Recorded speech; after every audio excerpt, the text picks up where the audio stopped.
Okay, so this is a continuation from my last video, um, understanding how trauma and abuse creates NPCs and narcissists.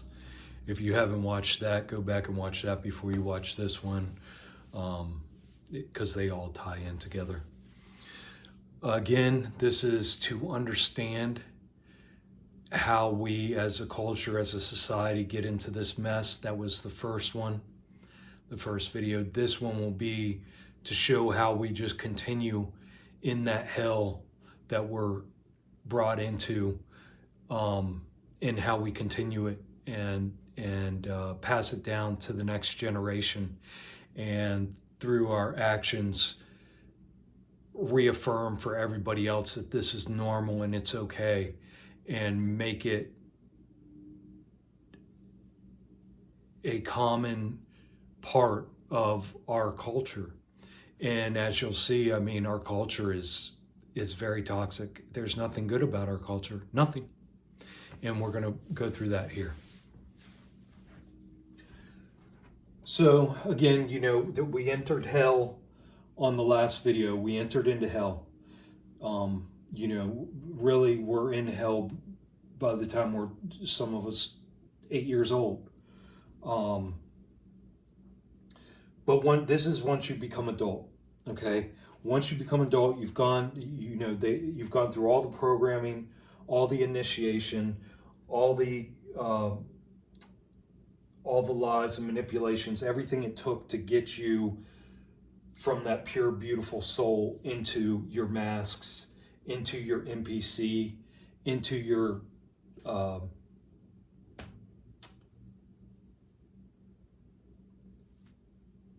narcissist traits. So don't rock the fucking boat or else. And that's society. Okay? Go along to get along. Do what you got to do. So you can imagine, after all that trauma and abuse, all that conditioning, you can see everybody's eyes are X'd out. They're zombies. They're just there, following along, doing what everybody else is doing. Nobody's questioning. If there's a question, that is of any significance, it gets blown off, because you can't rock the fucking boat or you're going to throw you off. And there's a baby on the front because he's the first one going. They will sacrifice the child, just like the child was sacrificed in order to be able to get on the boat. The pure, innocent, beautiful soul was sacrificed for a spot on the boat. So on this boat of life, through our culture, through this United States culture, and I can only speak to the United States, but I'm sure this applies to just about everywhere. Our ride on the boat, what are we doing there? So it's called survival. There is no living here. It's literally survival. It's day to day, week to week, month to month, no hope, no nothing. You're just surviving. The major thing for me was a desperate attempt to numb. Again, that started at 12 years old, when I was introduced to alcohol, and that was my medicine, to numb. People do it through all kinds of other things we'll be going through here. Constant dopamine hitting, that's your reward system in your brain. You're not getting rewarded outside of yourself, so you're making your own reward system by, that can be sex, it can be, social media, it can be internet, it can be whatever, anything can be dopamine hitting. So it's anything to basically take you away from life and put you on this loop of, just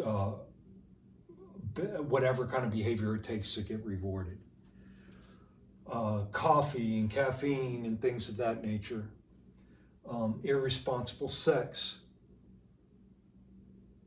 Most people can't even get out of bed in the morning without coffee. They say, don't talk to me. People brag about it. In order to get along in this society and stay on this boat, when they wake up in the morning, they literally brag, do not talk to me.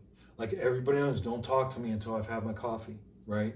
That we are literally having to jumpstart our bodies because we're so wore out. And this, what I mean, damn, these kids nowadays are getting hooked on coffee and caffeine by the time they're 14, 12. And it's okay, and the parents laugh, and the parents just keep on giving them these things because they deserve it, because they were treated so badly as children. They want to give their kids everything, right? The only way they know how to give their kids everything is all the things that they enjoy. What are the things they enjoy? Well, the things that they were programmed and manipulated and indoctrinated into enjoying. Alcohol, again, alcohol. Food is the number one. Food is the anchor point of our enslavement, because food is a Trojan horse. Why would you think food would be something bad, right? Your grandma, your family, every time you have food, it's a good thing. The family gets together. You were hungry, now you're not hungry anymore. You had hunger pains, you don't have hunger pains anymore. Food is the anchor point of our enslavement. If you have not seen my videos on why that is, you can go back in my playlists and find those videos. I might be doing another one here, but I'm not sure. I've talked about it so extensively. Drugs, again, desperate attempt to numb. This is all what makes up these people. This is who they are.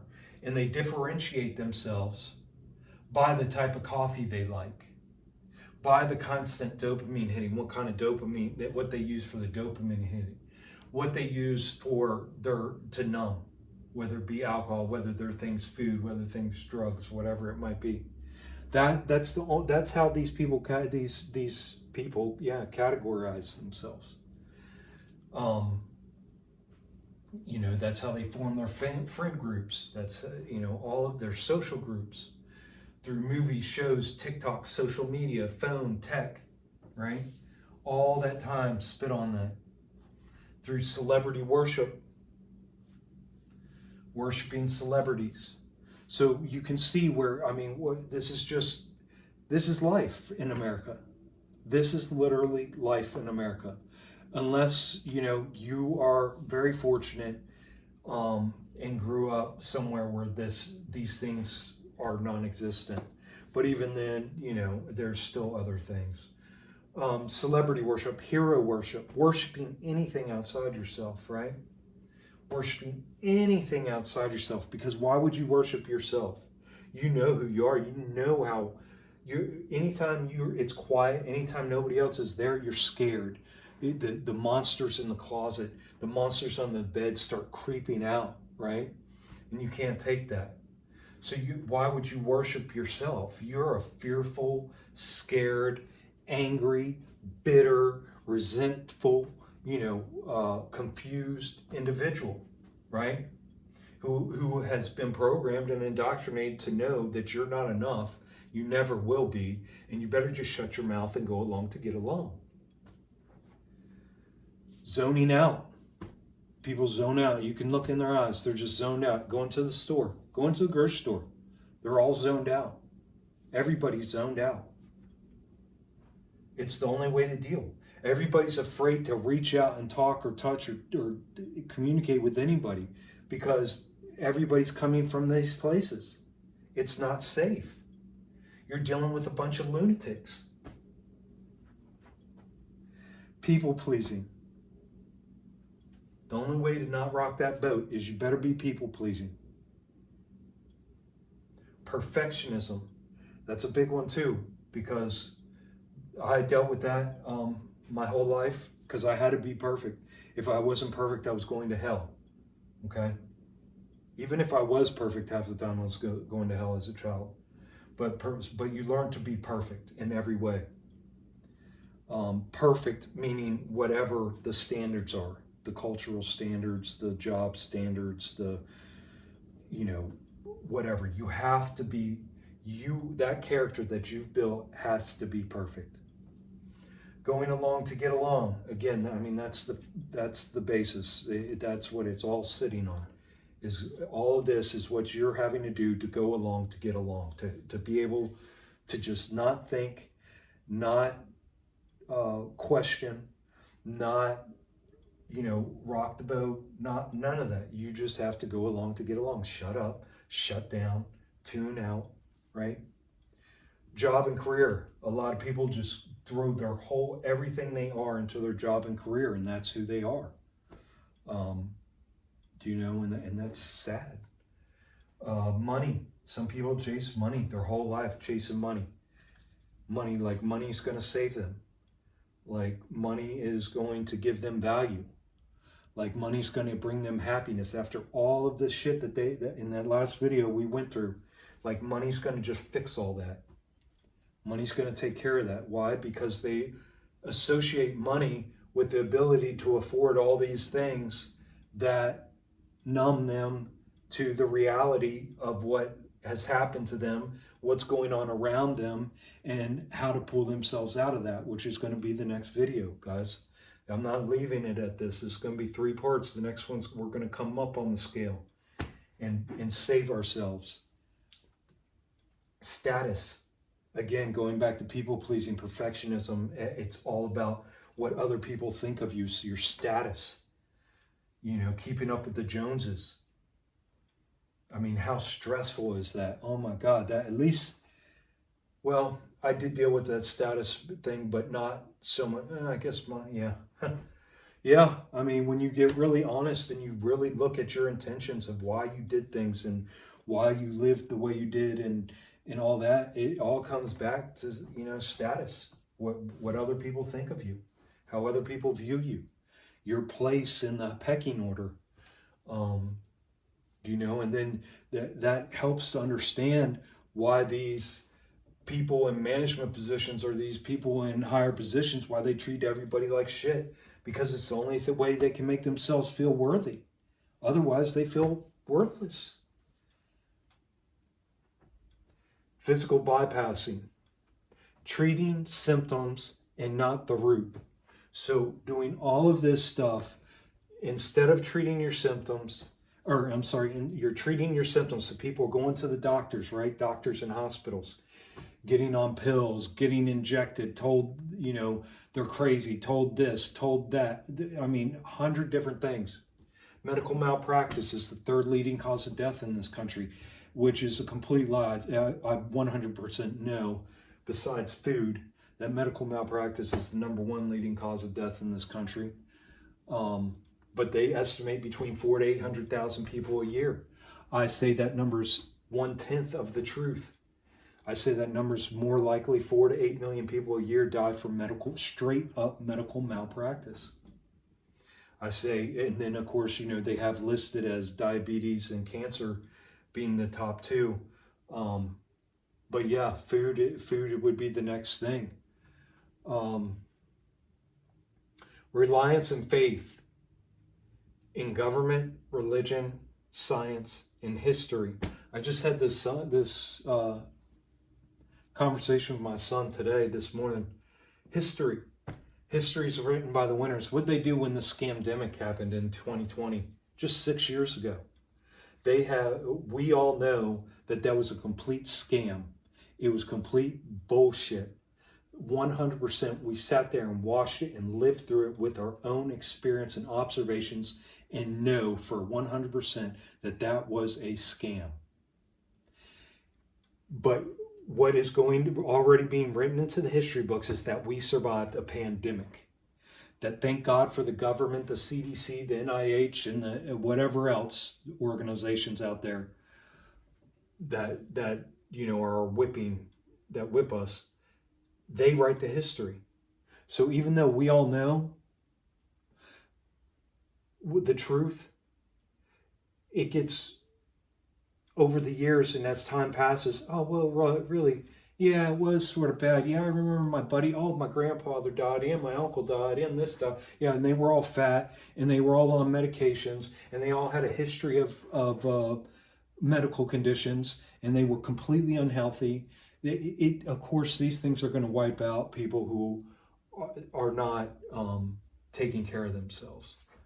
But yeah, anyways, so when you're on this boat, you have to have reliance and faith in government, religion, science, and history, because they keep you so busy with work and job and money and status, right?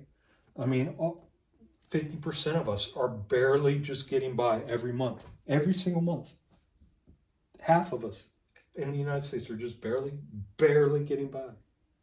Another 25%, are just right above that. I mean, it's sad, man. This is the majority of people.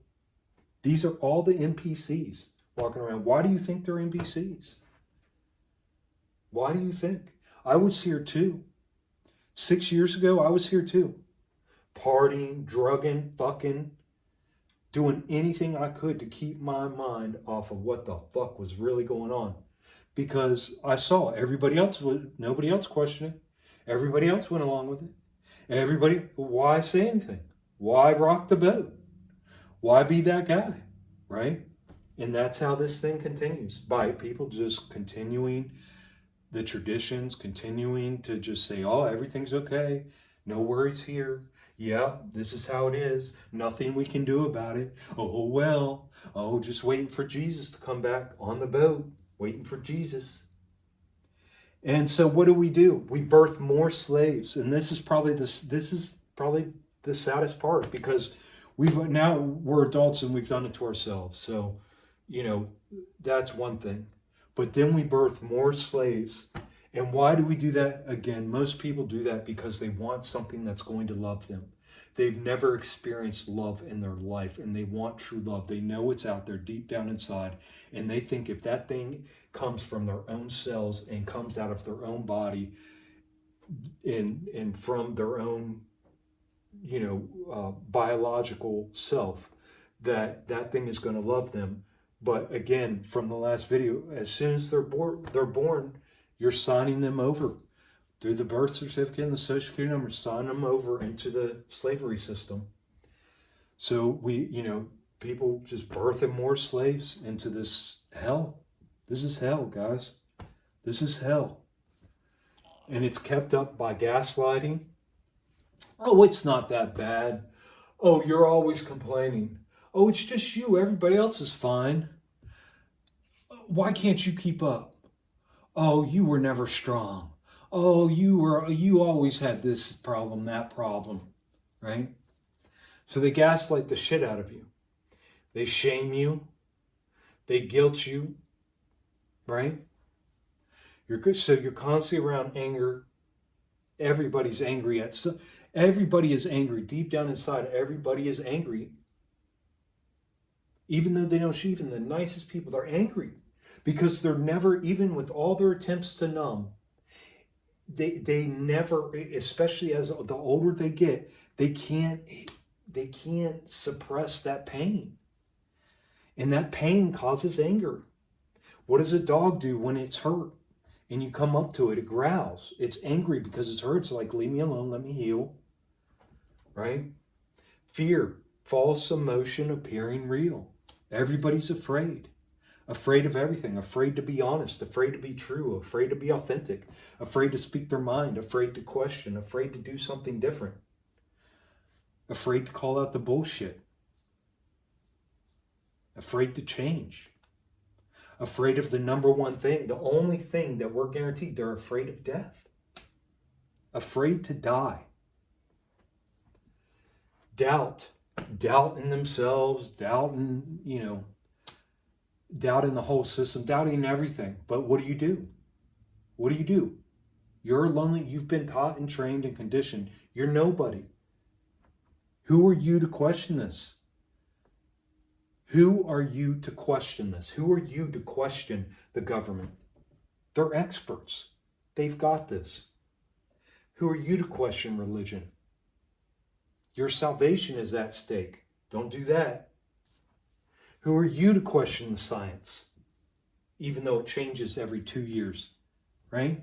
Who are you to question it? You don't have a degree. Where's your diploma? Where's your 20 years of school and your $500,000 in student debt, right? Who are you to question the history that's been shoved down your throats? Who are you? Were you there? No. They have accounts. They can show you. They can prove to you that this is how it happened, right? So doubt is a big one. Worry. Again, That goes back to everything. Worried about everything. Worried to walk outside and a bus hit you. Worried that you're not going to be able to afford your bills that month. Worried that your ex is going to take your kid. Worried this, worried that. Worried you're not going to be able to afford food. Worried, your car's going to break down and you can't fix it. Worried you won't be able to get to work. Worried that these physical symptoms that you're having are going to get so exacerbated that you're not going to be able to do anything, and then you're going to lose everything. You're going to lose all this.